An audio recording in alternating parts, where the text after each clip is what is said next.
bit nervous. I'm just going to do one piece tonight because I'm afraid to write anything new. And yeah, so this year for Christmas, I stole myself an old picture of my parents from my brother's Chinatown apartment. It was above the living room cupboard, hidden behind some cardboard, and it was dusty, and I saw the gold frame faintly, and I couldn't believe I recognized it. And I instantly noticed it, and I wondered when was the last time I'd seen this? It's my dad, with her at a desk, mid-70s, with all his scripts, telling her something, and my mother's face is just full of listening. And I don't think I've seen this thing since I was like at least 15, and I didn't want to forget it, so I took it. I mean, this year nearly killed me, so I figured I deserved a present. My friend in LA asked me, she says, Dee, what makes this picture poetry? And I say, it makes me remember what made me. And my friend asks again, Dee, do you really believe that? And I say, yeah, you know. I mean, it's been 10 years since death has happened. God, death happens so fast and so slow. It is relentless in its take, like a drain, leaving always the remnants of the slightly undigestible, yet pieces that clog like proof of the work always still left to do. And I do wonder if it's as simple as he just reminds me of something of my father. But I don't think that's it, you know? I mean, you guys, I harbor some hatred. I feel like I've given away my secrets. Makes it so I feel like people steal from me. Mostly in the boroughs, I give it away generously. Still feel stolen, though. A few years ago, what I'm referring to, I probably would have called sharing, or just the basic getting to know, you know? But as I've grown, I now know myself better. So the challenges I construct for myself to face are harder. So the lessons I learn with myself are grander. So the things I have to share are deeper, if only to mean more under myself. It's hard to explain, but don't ever tell anyone how you write, or how you hear, or why you move the way you do, even though it's all you're going to want to do. Don't ever give away how exactly it is that you make someone else feel amazing, because they'll take it away. I mean, that's been my experience. So this is a problem, because I need that good stuff like how I see the world and why. That's how I get to know someone. But when they take it and use it for their own benefit, I feel lessened. Like it's less sacred now. So now I only share the superficial bullshit, because with the other stuff I'm afraid to waste it. So, you know, I mean, prevents me from getting close. Yeah. And you know what it is? You're not it. You're just the most. So far from what I had. Is there another word for imagined or hoped? I mean, it's not that exactly. It's that you are just so very much not enough for me. You are so very much not enough. Is there another way to say it? That I never had any expectations of you. It's just that I miss what you used to do. Is there another word for that yet? For wanting things to be so different than they were? Yes, I think there is. It's over. Full disclosure, I have a poetry reading on Tuesday, and I haven't written anything new for it yet. I need some new material. Do you think if my heart starts breaking a little, that'll do it? Yeah. Do you think that the sensation of being let down when expressed by a woman can carry weight? How much can a woman carry? Can she carry her man? I can. I can also carry the weight of a dead patriarch. I store that weight sort of on the left, just beneath my heart.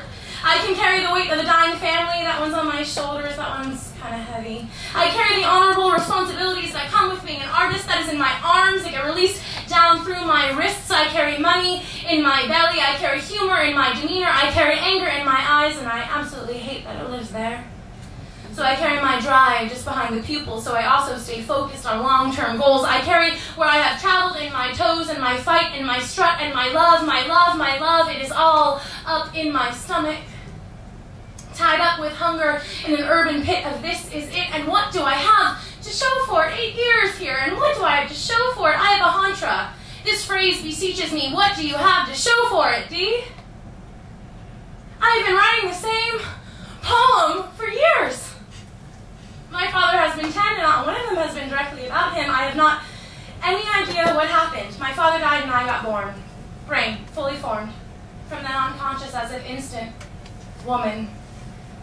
I I have been writing the same poem for years. It is a poem of passing.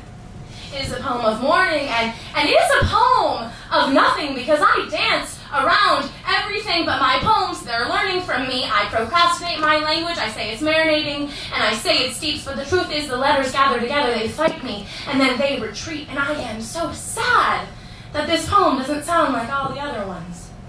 That I haven't come out directly and said that maybe this is all just about me being really afraid to be happy, that stability is approaching and I am hoping it lasts. It's not going to. That I am not yet ready to talk about us in the past, but I'm going to. That my fears are normal and that, yes, I am about once a month insane and completely vulnerable. I mean, this does not have to be good. Yes, it does. And Diana, this doesn't have to be love. Yes. Yes, it does. Because it was. This was my I can never quite bring myself to write when I'm happy poem. My I kind of think I'm not really that good at being happy poem, but my I just wanted to say that you make me happy poem. And it could start with something sexy about how I always want your hands about me, or something sweet about how I have a new relationship with sleep, and I'm convinced there really is no night. We just take turns getting warm, opening and closing, and waking up inside. Or it could start with you understanding my current disdain for Dylan, and after a moment of serious thought, you agreeing, it's okay, baby, listen, we'll get through it.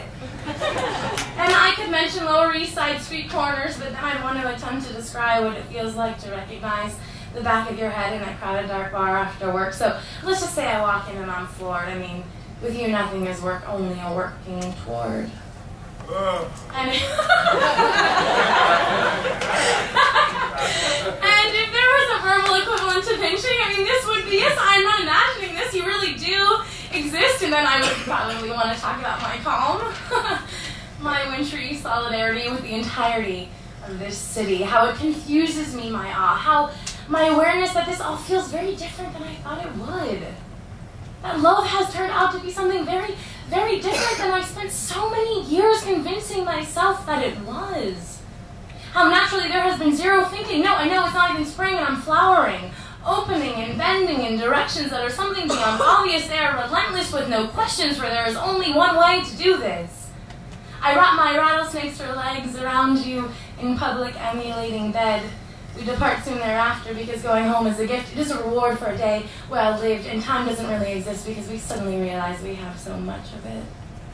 And then I would speak to the ease, and the ease, and the ease, and the whiskeys, and the kitchen floor dancing, and the cutest morning commuter train rides where we're definitely the loudest, and we don't mean to make you jealous, or I could talk all about the fear. But I'd rather begin and end with the laughter, specific with the moment after you said, don't move. And I didn't.